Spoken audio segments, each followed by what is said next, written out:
감사이고 은혜입니다. 오늘은 놀라운 비결이 있습니다라는 제목으로 빌립보서 말씀 4장 말씀을 중심으로 함께 하나님 말씀 나누도록 하겠습니다. 여러분, 장사하는데 비결이 있는 것 같더라고요. 장사를 잘 하시는 분들, 장사로 돈을 많이 버시는 분들은 비결이 있는 것 같아요. 뭐 즐겨보지는 않고 제가 가끔 이렇게 채널을 돌리다가 서민갑부라는 프로그램이 있더라고요. 이 프로그램은 뭐 어떤 사업을 하시는 분들이나 가게를 하시는데 대박 나신 분들을 막 찾아가서 이렇게 인터뷰하는데 대부분 자기만의 특별한 비결이 있더라고요. 그리고 사업을 잘하는 분들에게도 비결이 있습니다. 그래서 이런 어떤 CEO 코스나 이런 것들이 수업 들으려면 굉장히 비싸잖아요. 최고 지도자 이런 것들, 이런 비결들이 이 큰 기업을 이끄는 어떤 비결들이기 때문에 그렇게 비싼 수업료를 내고 그런 걸 듣습니다. 그리고 요즘에 전 세계적으로 되게 핫한 유튜브가 있습니다. 유튜브 성공하는데도 비결이 있다고 합니다. 비결이. 그래서 그 유튜브를 성공시키는 그런 비결을 들으려면 이것도 수업료를 몇백만 원씩 내고 들어야 성공할 수 있습니다. 이렇게 뭐 장사나 사업이나 이런 유튜브를 성공하기 위해서는 어떤 비결이 반드시 있습니다. 그런데 어떤 일을 당해도 어떤 일을 해도 다 해결할 수 있다, 다 성공할 수 있다, 이런 비결을 가진 사람을 우리 주변에서 만약 만난다면 그 사람은 진짜 보통 사람은 아닙니다. 정말 대단한 사람일 것입니다. 그런데 오늘 우리가 빌립보서 4장에서 바울이 나는 어떤 일을 당해도 다 해결할 수 있는 일체의 비결을 내가 배웠다. 내가 비결을 가지고 있다라고 이런 고백을 하고 있습니다. 어떻게 바울이 이런 고백을 할 수 있는지, 바울이 이 일체의 비결을 어떻게 배웠는지 오늘 말씀을 통해서 한번 살펴보도록 하겠습니다. 우리 빌립보서 4장 10절 말씀인데요. 우리 빌립보서 4장 10절 말씀 다 같이 한번 읽어보겠습니다. 시작. 내가 주 안에서 이제 다시 싹이 남이니 너희가 또한 이를 위하여 생각은 하였으나 기회가 없었느니라. 아멘. 내가 주 안에서 크게 기뻐한다고 이 빌립보 교인들에게 편지를 지금 쓰는 장면인데요. 이 빌립보 교회에 대한 이해가 있으면 말씀을 들을 때 더 이해하기 쉬우시니까 바울이 감옥에 갇히기 전에 1차, 2차, 3차 전도 여행을 했습니다. 그래서 처음 전도 여행할 때는 갈라디아 지역에 있는 교회들을 세웠습니다. 그리고 다시 돌아왔고, 그리고 2차 선교 여행을 하면서 바울은 사실 에베소 지역을 가고 싶어 했는데 하나님께서 마게도냐 지역 그리고 아가야 지역, 그래서 고린도 교회가 개척이 되고 데살로니가 교회, 베레아 지역에 복음을 전하게 되고, 그런데 유럽의 첫 관문이었던 빌립보에 가서 그때는 이제 기도 처소가 없었잖아요. 그 회당이 없어서 여인들이 루디아랑 이런 여인들이 기도처에서 기도하고 있을 때 바울이 그들에게 복음을 전했고 이 빌립보의 교회가 탄생하게 됩니다. 어떻게 보면 유럽의 첫 교회가 되는 거죠. 그러니까 2차 전도 여행 때 빌립보 교회가 세워졌습니다. 그리고 이 빌립보 교회가요, 바울을 후원해 줬던 교회입니다. 그래서 바울이 서신서에서 편지를 쓰면서 내가 기뻐한다, 주 안에서 기뻐한다 이렇게 표현하는데 빌립보 교회에 편지를 쓰면서는 내가 10절에 내가 주 안에서 크게 기뻐함은 이렇게 표현하고 있습니다. 그러니까 그 표현의 강도가 세잖아요. 내가 빌립보 교인들을 생각할 때마다 크게 기뻐한다, 주 안에서. 지금 이 빌립보서를 쓰는 그 장소가 어디냐면 로마의 감옥에 갇혀서 지금 그때는 가택연금 수준이었지만 이제 다시 잠깐 풀려났다가 진짜 감옥에 갇히는 건 두 번째 감옥이고, 지금 여기서는 사람들과 왕래할 수 있고 그들에게 복음을 전할 수 있는, 성경을 가르칠 수 있는 그런 수준의 감옥이었지만 어쨌든 감옥에서 빌립보 교인들한테 편지를 쓰고 있습니다. 그런데 그때 빌립보 성도들이 감옥에 갇혀 있는 바울을 위해서 헌금을 했고 헌금을 모아서 에바브로디도가 그 헌금을 바울에게 전했을 뿐만 아니라 바울의 뒷바라지를 계속 해줬습니다.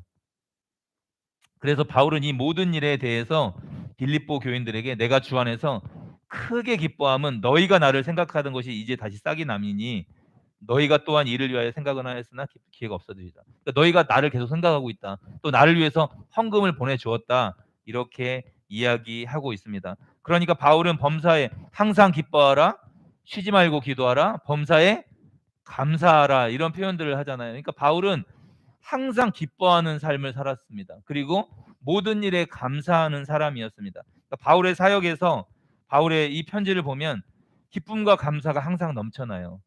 어떻게 이렇게 기쁨과 감사를, 또 감옥 안에 있으면서 내가 주 안에서 크게 기뻐한다고 바울이 말할 수 있는지 아주 너무나 중요한 비결이 있습니다. 그 말씀을 같이 한번 살펴보도록 하겠습니다. 빌립보서 4장 11절 말씀입니다. 우리 같이 한번 읽겠습니다. 시작. 내가 궁핍함으로 말하는 것이 아니니라. 어떠한 형편에든지 나는 자족하기를 배웠노니. 아멘. 바울의 놀라운 비결 첫 번째, 바울에게 비결이 있는데요. 놀라운 비결 첫 번째가 자족하는 삶이었습니다. 아까 유장로님이 이렇게 기도하셨는데 제 설교문을 보셨나 제가 깜짝 놀랐어요. 정말 가진 것에 만족하지 않는 그런 내용의 기도를 드렸는데 바울은 이 자족하는 삶이 있었습니다. 바울은 당대에 교육도 많이 받고 로마 시민이었고 대단한 권세와 명예와 부귀를 누렸던 사람입니다. 청년 때까지. 그런데 예수 그리스도를 만나고 나서 그의 인생이 완전히 달라졌습니다. 그의 가치관 또한 달라졌습니다. 그래서 바울은 고린도전서 3장 6절에 우리의 만족은 오직 하나님께로부터 났다라고 표현하고 있습니다. 바울도 어쩌면 명예를 향해서 그렇게 열심히 공부하고 로마 시민이었지만 사람들에게 인정받으려고 했던 이유는 사람들에게 존경받고 대단한 학문을 지니고 그렇게 살고 싶었던 인생이었습니다. 그런데 그리스도를 만나고 나서 나의 만족은 오직 하나님께로부터 났다라고 고백하고 있습니다. 그래서 바울은 어떤 형편에든지 자족하는 것을 배웠습니다. 이 자족이라는 헬라어를 찾아보니까 아우타르케스라는 말입니다. 이건 만족한다, 만족한다라는 의미입니다. 그러니까 내가 비천에 처해도 내가 혹은 낮아지고 사람들에게 무시를 받고 내가 매를 맞고 어떤 형편에 처하든지 이건 하나님이 허락하신 섭리로 받아들이고 나는 거기서 만족한다. 거기서 적응할 거고 난 거기서 만족한다라는 이런 의미입니다. 그래서 바울은 비천할 때와 풍부할 때 어떤 형편이든지 만족할 수 있는 비결을 배웠습니다. 이것이 인생을 살아가는 놀라운 비결이었습니다. 이 자족한다라는 의미가 사도 바울만 이렇게 이야기한 게 아니라 그 당시에 헬라 문화였잖아요. 헬라 문화의 많은 철학자들도 이걸 제자들에게 가르쳤고 자기들도 이런 자족하는 삶을, 적은 것에도 만족하는 삶을 계속 훈련하고 가르치고 했습니다. 그래서 헬라 철학자, 특별히 스토아 학파에 있는 사람들이 이 자족하는 삶을 자기가 가르치는 윤리의 최고 표준으로 삼았습니다. 그래서 두 가지 길을 제시하고 있습니다. 이 철학자들이. 첫 번째, 잘 한번 들어보세요. 첫 번째, 모든 욕망을 더는 길입니다. 그러니까 욕망을 없앰으로 인해서 자족에 이를 수 있는 삶을 살 수 있다고 가르쳤습니다. 그러니까 이런 거예요. 쉽게 설명하면 10만 원을 갖고 있는 사람이 있고 100만 원을 갖고 있는 사람이 있는데 10만 원을 가지면서도 감사하는 사람이 있고 만족하는 사람이 있고 100만 원을 가지고 있는데 나는 돈이 너무 없어. 나는 1000만 원, 1억 나는 있어야 돼 하고 불만을 가지면서 더 못 가진 거에 대해서 원망하는 사람이 있습니다. 그러면 이 10만 원 가진 사람하고 100만 원 가진 사람 중에 10만 원 가진 사람의 삶이 낫다는 거예요. 자족하고 있으니까. 그러니까 이 욕망을 없애는 것이 자족의 생활에 들어가는 지름길이라고 항상 가르쳤습니다. 대표적인 인물이 있습니다. 디오게네스라는 사람입니다. 디오게네스. 저도 이걸 찾아보고 여러분 아는 내용이실 거예요. 이 디오게네스가 그냥 통나무 위에서 잠을 자고 별로 이런 훈련들을 했기 때문에 별로 세상에 원하는 것들이 없어요. 그런데 알렉산더 대왕 아시죠? 헬라의 그 어마어마한 30살에 이 전 세계를 점령했던 알렉산더가 이 디오게네스를 만났습니다. 그리고 대단한 철학자라고 소문을 듣고 알렉산더 대왕이 수행원을 데리고 와서 만났습니다. 그리고 디오게네스에게 이런 이야기를 한 거예요. 알렉산더가. 네가 원하는 거 있다면 내가 다 들어주겠다. 네가 원하는 거 뭐냐? 했더니 디오게네스가 뭐라고 대답했을까요? 그 대답을 듣고 수행원들이 막 목을 치려고 막 그랬었어요. 비키라고. 지금 햇빛 가리지 말고 비키시라고. 지금 나 햇빛 쬐는 거에 나 충분히 만족하니까 햇빛 가리지 말고. 그러니까 그 대단한 알렉산더 대왕이 앞에 있는데 수행원들이 이제 막 목을 치려고 하니까 알렉산더가 저 삶이 더 부럽다는 거예요. 나도 대왕이 아니면 저렇게 살고 싶다라고 이야기를 했던 것입니다. 여러분, 이 디오게네스가 그런 지경에, 자족하는 삶의 지경에 이르렀던 대표적인 인물입니다. 두 번째, 이 헬라 철학자들, 특별히 스토아 학파에서 어떻게 가르쳤냐면, 첫 번째는 모든 욕망을 없애라고 가르쳤고, 두 번째는 감정을 말살하라고 가르쳤습니다. 그러니까 이건 거예요. 집에서 가정 일을 하다 보면 그릇이 깨질 때가 있고, 아이가 다칠 때가 있고, 뭐 남편 사업이 잘 안 될 때가 있고, 혹은 집에 키우는 고양이나 개가 다리가 부러질 수도 있잖아요. 때로는 내가 다리가 부러질 수도 있잖아요. 이 모든 상황에서 이렇게 가르치는 거예요. 내게 무슨 상관이 있냐고 생각하라는 거예요. 그런 건 나에게 전혀 상관이 없다. 이렇게 가르치면 감정을 뛰어넘어서 자족의 경지에 이른다고 가르쳤고 애를 썼습니다. 그러니까 순전히 인간의 의지의 힘으로 이것을 자족하려고 애를 썼습니다. 감정을 말살하려고. 그릇이 깨져도 그냥 그럴 수 있지 뭐 이렇게 가르치는 거예요. 내 다리가 부러져도 뭐 그럴 수 있지 뭐. 그러니까 아프지 말라는 거죠. 그냥 그 감정에 막 애를 쓰지 말라는 거죠. 여러분, 이게 쉬운 일입니까? 내가 다쳤는데, 강아지가 다쳤는데, 고양이가 다쳤는데 아무 감정을 느끼지 않는다. 이게 훈련이 돼서 그런 경지에 이르는 것도 어렵지만, 그런 경지에 이르렀다고 할지라도, 제가 말씀을 준비하면서 그런 경지에 이르렀다고 하면 그 사람은 별로 우리가 존경하거나 그 사람을 따라 살고 싶진 않을 것 같아요. 그게 목석이지 무슨 사람입니까? 아무 감정을 느끼지 않고 감정을 말살의벽으로 초월하고 자족하는 삶을 살아간다고 하면. 그런데 스토아 학자들이 이런 훈련을 계속 시키면서 사람의 마음을 공허하게 광야같이 이렇게 만들어 놓고 그게 평화라고 막 가르쳤던 겁니다. 그것이 자족이라고 가르쳤던 것입니다. 오늘 본문이 내가 어떤 형편이든지, 그렇게 스토아 학파들이 원했던 자족이라는 표현을 하고 있는데, 내가 어떤 형편이든지 나는 자족한다, 나는 자족하기를 배웠다라고 이야기했는데, 바울이 욕망을 말살해서, 욕망을 없애고 감정을 말살해서 이 자족하는 것을 배웠습니까? 그렇지 않습니다. 바울의 삶을 보면, 바울의 편지들을 보면 욕망을 없애는 게 아니라, 욕망을 덜어버리는 게 아니라 바울에게는 정말로 대단한 욕망이 있었습니다. 빌립보서 3장 말씀입니다. 그 앞에 한 두 장 넘기셔서 빌립보서 3장 7절 8절 말씀 같이 한번 읽어보겠습니다. 빌립보서 3장 7절 8절 말씀입니다. 시작. 그러나 무엇이든지 내게 유익하던 것을 내가 그리스도를 위하여 다 해로 여길 뿐더러,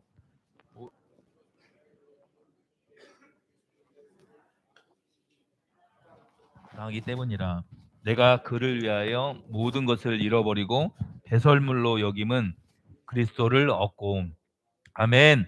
그러니까 바울은 욕망을 없앤 게 아니라 다른 욕망이 바울 안에 꿈틀꿈틀 거리고 있었습니다.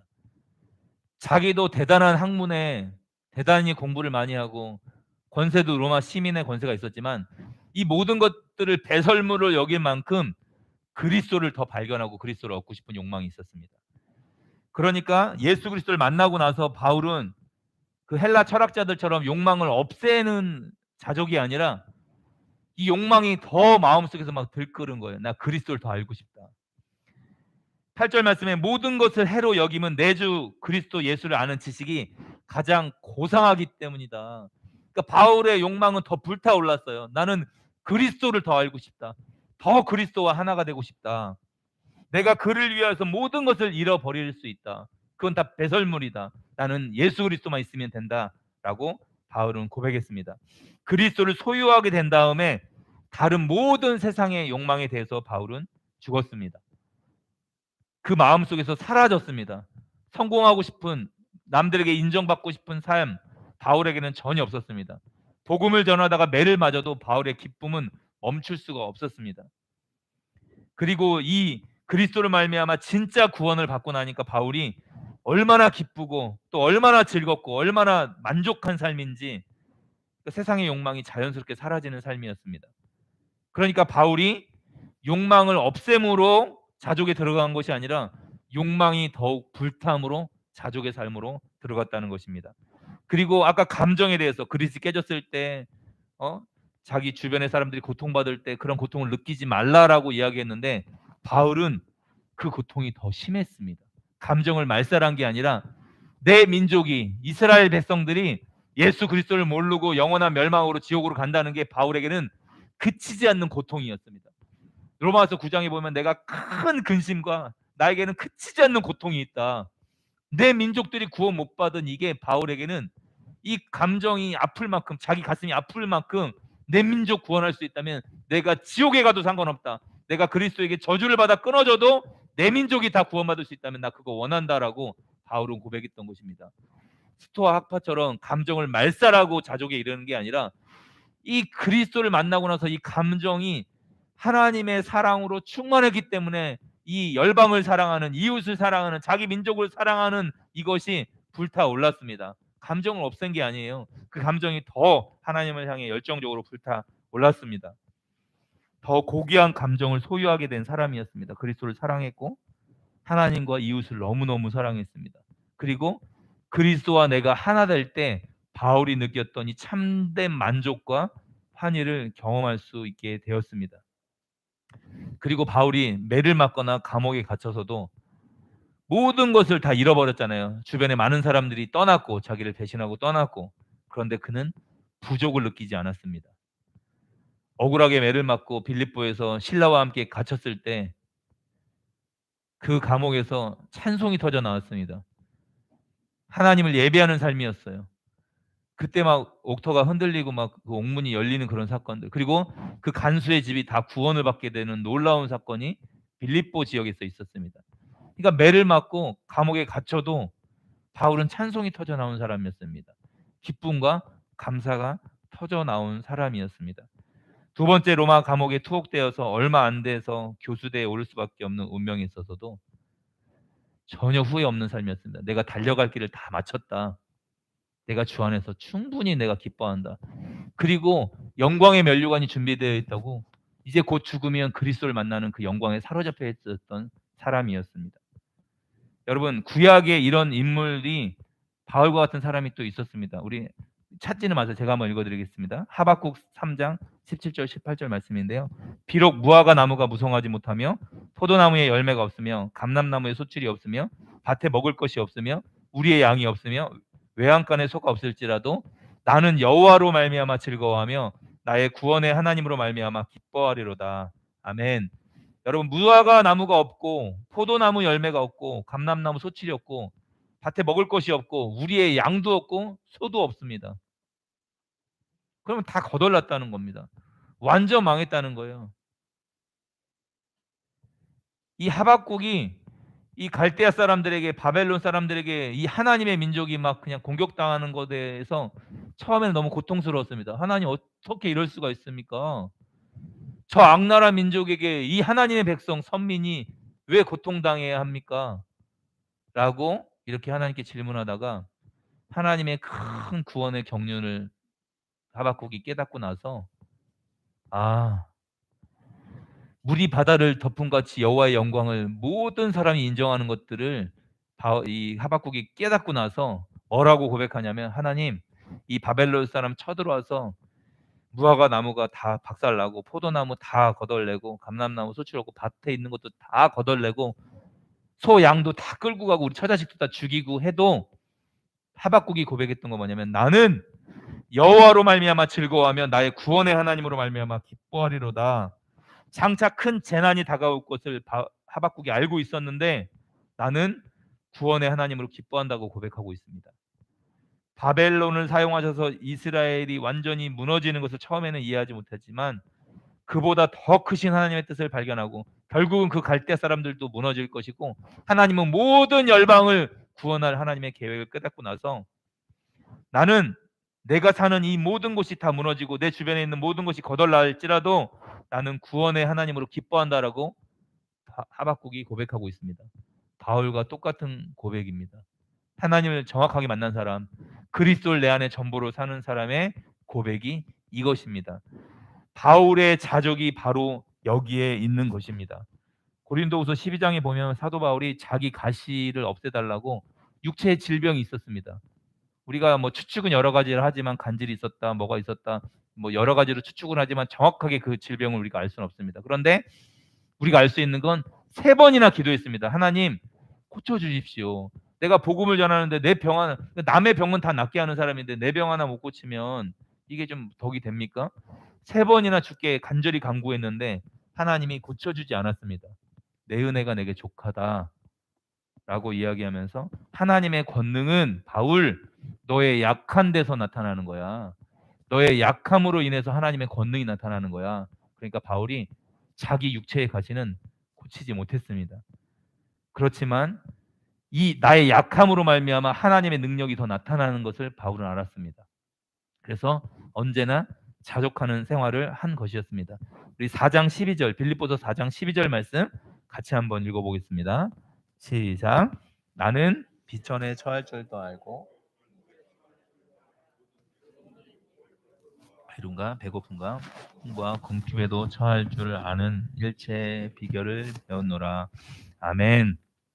사도 바울이 일체의 비결을 배웠다고 여기서 고백하고 있습니다. 바울이 강력하게 말씀하고 있습니다. 나는 비천하게 살 줄도 알고 풍족하게 살 줄도 안다. 배부르거나 굶주리거나 풍족하거나 궁핍하거나 그 어떤 경우에도 적응할 수 있다는 이 비결을 배웠다라고 강력하게 이야기하고 있습니다. 바울이 하나님께서 맡겨주신 이 사역을 감당할 때 수많은 위기 상황에 직면했습니다. 처음 1차 전도 여행 때는요. 갈라디아 지역을 전도하다가 돌에 맞아 죽은 줄 알았습니다. 성 밖으로 사람들이 끌어냈는데 죽을 만큼 돌을 맞을 때도 있었습니다. 배가 파손될 때도 있었고 독사에게 물릴 때도 있었습니다. 섬에서는. 그런데 그때그때 모든 상황을 극복하게 하시는 주님의 은총을 체험했습니다. 여러분 바울만 이렇게 고통의 시간이 있었습니까? 성경에 보면 요셉 같은 사람도 철없을 때는 좋은 옷 입고 형들보다 더 이쁨 받으니까 아버지 야곱이 너무 이뻐하니까 그 음식을 먹고 특별하게 형들보다 더 좋은 채색 옷을 입고 이렇게 살다가 도시락 심부름 한번 형들한테 갔다가 형들한테 미움을 받아서 애굽에 종으로 팔려갔습니다. 종으로 일하다가 억울한 누명을 쓰고 감옥까지 갔습니다. 참 어떻게 보면 그 10대 때 20대 때 경험하기 힘든 그 비참한 일들을 경험을 했습니다. 그런데 하나님의 섭리가 있었잖아요. 요셉에게도. 그러니까 누구나 인생을 지나갈 때 이런 비천에 처할 때가 있습니다. 사망의 음침한 골짜기를 걸어갈 때가 있습니다. 뭐 생활이 가난할 때가 될 수도 있겠죠. 지금 저희 교인들 보면 잘 그렇지 않지만 지금 보이는 모습에게는 정말 힘들고 가난한 모습의 때가 지금은 잘 보이지 않는데 다 있었을 거 아니에요. 지금 모습이 아니라 10년 전, 20년 전, 30년 전. 사실은 30년 전에 대한민국 전체가 다 가난했는데, 그죠? 그리고 사업이 실패될 때도 인생의 큰 위기 때가 있을 수 있었습니다. 그리고 믿었던 친구에게 배신을 당할 때가 있을 수도 있고, 핍박과 비난을 받을 때가 있고, 특별히 몸이 아파서 내가 원치 않는 질병으로 인해서 병원에 입원하거나 원인 모를 병에 고통받을 때도 있을 수 있습니다. 그리고 사랑하는 사람이 가까운 사람이 세상을 떠날 때 말로 닿을 수 없는 슬픔을 당할 때가 있습니다. 우리는 이 사망의 음침한 골짜기를 걸어갈 비천에 처할 때가 우리가 예상하지 못할 때 다가올 수도 있었습니다. 오래전 사건이지만 수학여행 갔다가 제주도 가는 그 길에 세월호 사건으로 어떻게 하루아침에 내 자녀가 내 조카들이 내 친구들이 그렇게 될 줄 누구나 상상이나 했겠습니까? 지금도 해결이 안 되고 있잖아요. 그 고통이. 여러분 그런데 우리가 이 비천의 자리에 처할 줄 아는 비결을 배워야 됩니다. 바울이 이걸 말하고 있습니다. 사실은 이렇게 비천해질 때 고통스러울 때 우리에게 어떤 마음이 다가오냐면 비관하는 마음이 자꾸 다가오는 거예요.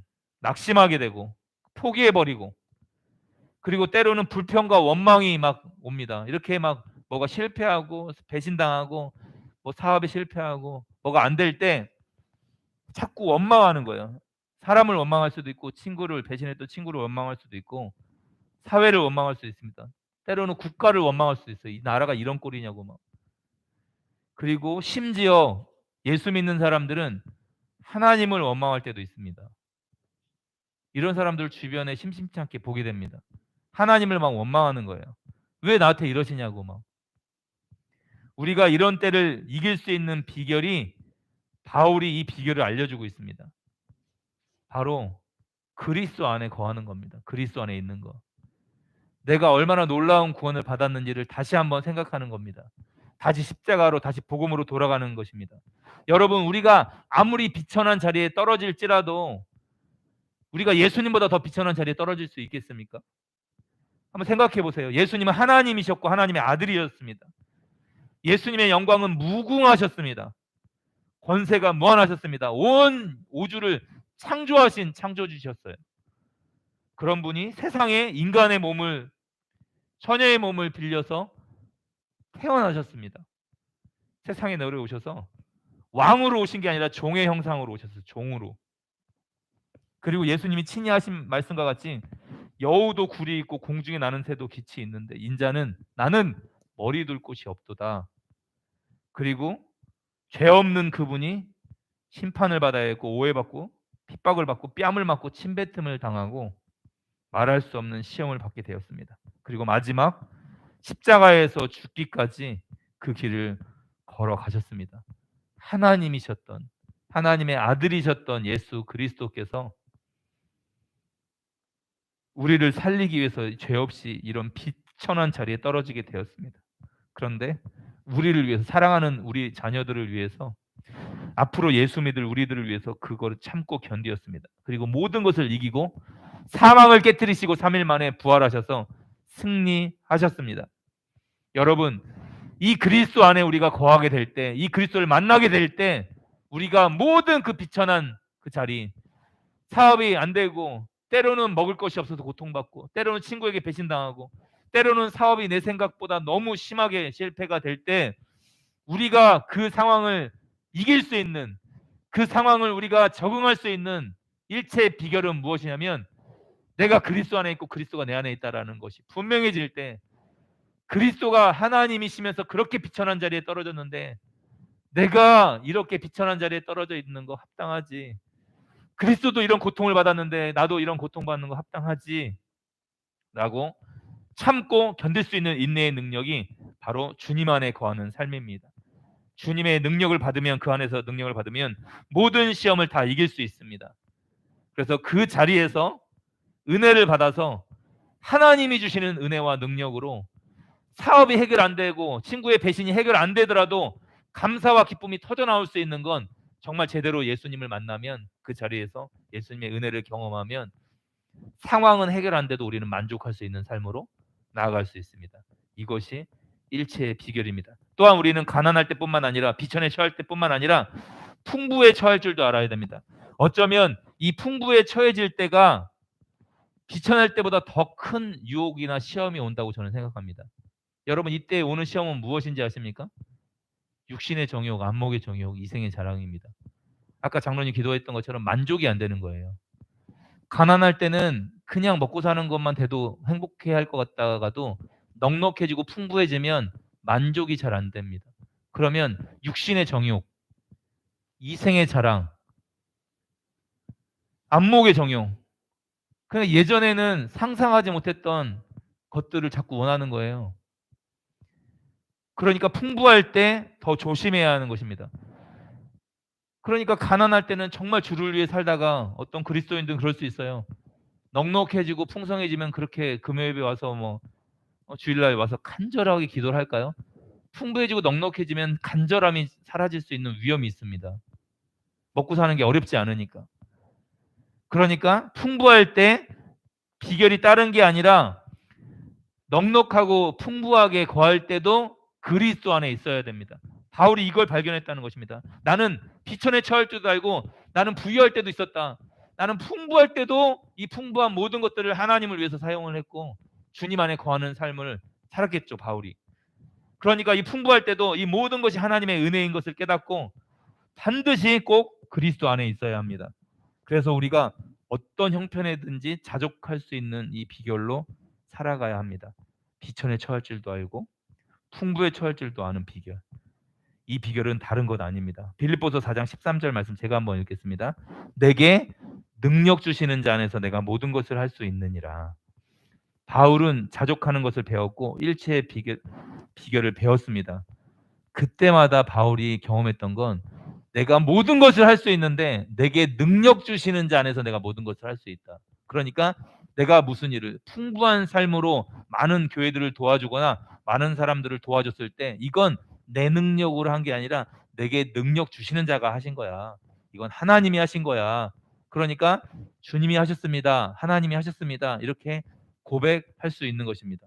풍부에 처할 때도 가난에 처할 때도. 그래서 바울에게는 이런 믿음이 있었습니다. 하나님이 나와 함께만 하시면 내가 모든 것을 할 수 있다라는 고백이 바울의 고백이었습니다. 그러니까 나는 약하지만 나는 육체의 질병도 있고 나는 연약하지만 하나님이 나와 함께만 하시면 나는 모든 것을 할 수 있다라는 고백이 바울의 이 일체의 비결이었고 바울의 삶을 지탱했던 놀라운 비결이었습니다. 그래서 어떤 환경에 처하더라도 내게 능력 주시는 자 안에서 내가 모든 것을 할 수 있다. 내가 할 수 있다라는 건 교만이고 자만이죠. 그런데 하나님이 능력 주실 때 모든 것을 할 수 있다라는 것이 바로 믿음인 것입니다. 우리 마지막 말씀 같이 한번 읽어보겠습니다. 빌립보서 4장 19절 말씀입니다. 같이 한번 읽겠습니다. 시작. 나의 하나님이 그리스도 너희 모든 쓸 것을 채우시리라. 아멘. 내게 능력 주시는 자 안에서 내가 모든 것을 할 수 있다라는 고백을 한 사람, 예수 그리스도를 진짜 믿는 사람에게는 바울이 어떻게 축복하고 있냐면 나의 하나님이 그리스도 예수 안에서 영광 가운데 그 풍성한 대로 빌립보 교인들 지금 예수 믿고 있는 모든 교회들아 너희 쓸 것을 풍성하게 하나님이 채우실 것이다 라고 바울이 고백하고 있는 것입니다. 할렐루야. 하나님이 우리의 삶을 풍성하게 책임지실 것입니다. 우리 좌우 옆에 분에게 그렇게 한번 고백하고 축복할까요? 하나님이 풍성하게 채우실 것입니다 라고 한번 인사하겠습니다. 하나님이 풍성하게 채우실 것입니다. 여러분 그리스도 예수 안에서 풍성하게 채우실 것입니다. 여러분의 삶에. 그러니까 자족하시면 돼요. 어떤 형편에도 자족할 줄 알았던 분이 바울이었고 바로 예수님의 삶이었습니다. 놀라운 비결은 바로 예수 그리스도를 만나는 것, 예수님 안에 거하는 것이었습니다. 놀라운 비결이 있습니다라는 말씀의 제목이었는데 놀라운 비결은 바로 예수님이었습니다. 말씀을 정리하겠습니다. 여러분 어떤 형편에도 내가 때로는 낮아지고 혹은 높아져도 자족하는 삶을 살기를 바랍니다. 비천에도 풍부에도 이 모든 것이 하나님의 은혜였다고 고백하는 여러분 되기를 소망합니다. 이번 한 주간으로 그래서 주님 안에서 항상 감사하면서 모든 일에 한번 기뻐해 보세요. 감사해 보세요. 그렇게 살아가는 원월드 교회 모든 성도님들 한 분 한 분이 되기를 주님의 이름으로 축원합니다. 우리 그